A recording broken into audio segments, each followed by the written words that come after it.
Alright, guys, gather around. I'm going to tell a story. I'm an old man. I'm from the 90s. And back in the 90s, we had a little piece of folklore that goes like this. Everyone knew about the way the NBA theme song came about. If you don't know, you might be too young for this, so I'll play a little bit of this video. It's going to show you. This is how he originally came up with the idea and what he did. This is a message for me about the NBA theme. Here's an idea. It goes like this.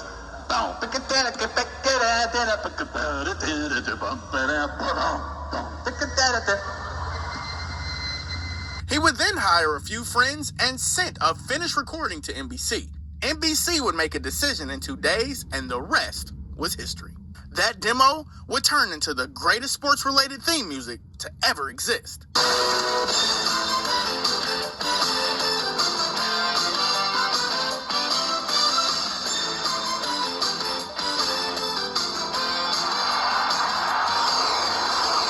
This song was a staple in popular culture and is the definitive soundtrack to basketball in the 90s and early 2000s. When ABC acquired the rights to broadcast the NBA, Tesh offered them the theme.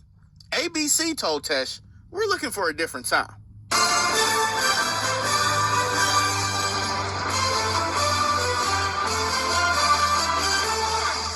That ain't it. Here's the good news, though. Roundball Rock will never die. It was revived for both the 2008 and 2016 Summer Olympics. Alright, so I'll let you guys do the research on that. So that leads me into my next point. So keep that inside your head right there. Now I'm going to show you something that comes from the year 2021. And you can compare the two events.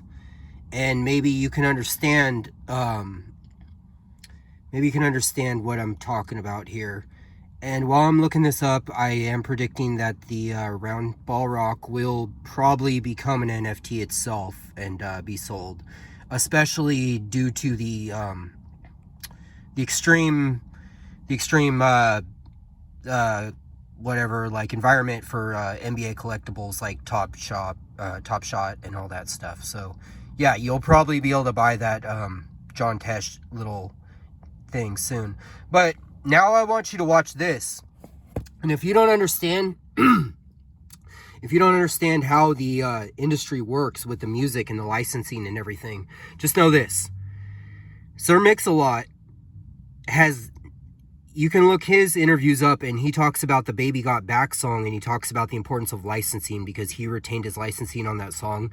And he made, he basically, I think he said he made $100 million on that one song. He's retained his lifestyle has not slipped at all since the 80s. It's maintained. So, and he's still got money. So, yeah, that's basically the importance of this business stuff. When they talk about an artist, when they're smart, business minded, that usually means that has to do with their masters and the deals they have worked out and the rights to the song.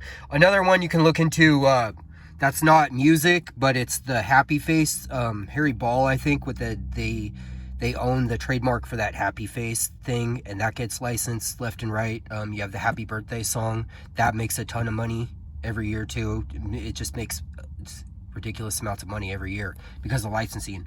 But here's my point. I'm going to get to the point here.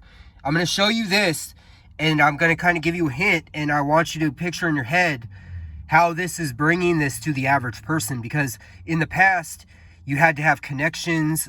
You got screwed out of money with lawsuits. There was no way to prove any of this stuff. But now, this is how serious this is. You can literally do the same thing John Tesh did with a hook. You can like be sitting there and just come up with a friggin' hook in your head, a catchy hook, and then basically next thing you know, you're making money off it. So in my opinion, I think this is one of the best opportunities. I think the creative situation has totally changed. I think you need to get involved.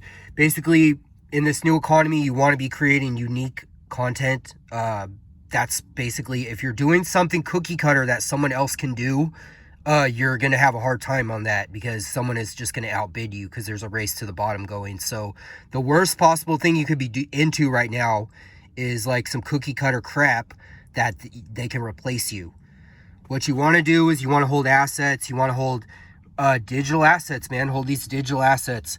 These are NFTs. Your ideas can now become NFTs and be sold and merchandised and licensed and all that stuff. You can.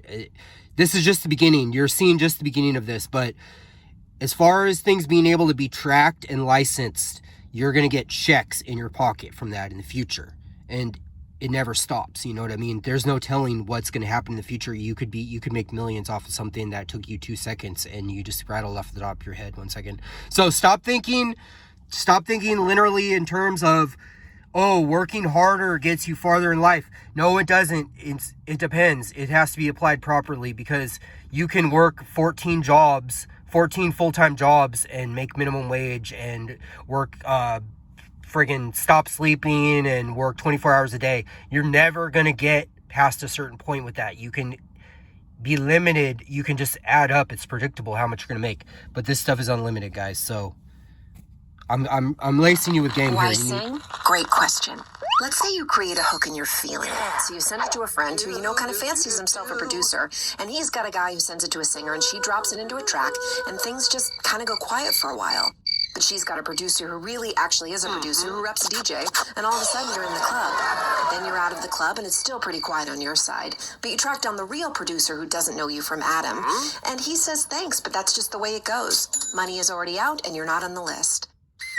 Now you're telling the story sort of slow dancing at a wedding reception in Buckhead, and all of a sudden there's your hook. And since you never got paid, you get crabby and your dance partner stops dancing with you and ultimately marries someone else, has kids, beautiful family, retires at 28 in Cabo, all because you didn't show the hook was yours. It happens all the time. It doesn't have to happen anymore. Sing made sure that at the beginning of all that, ideas shared from the Sing platform are backed up to the blockchain. Now at any stage of the process, you can prove it was your idea, see who you shared it with, when you shared it, and when they opened it. That's simple. It works with photographs, voice notes, full stacks, completed projects, in practically any file type. So, no need to lawyer up. Everyone knows where the idea came from, and boom, you're on the split sheet where you should have been in the first place. Dance party.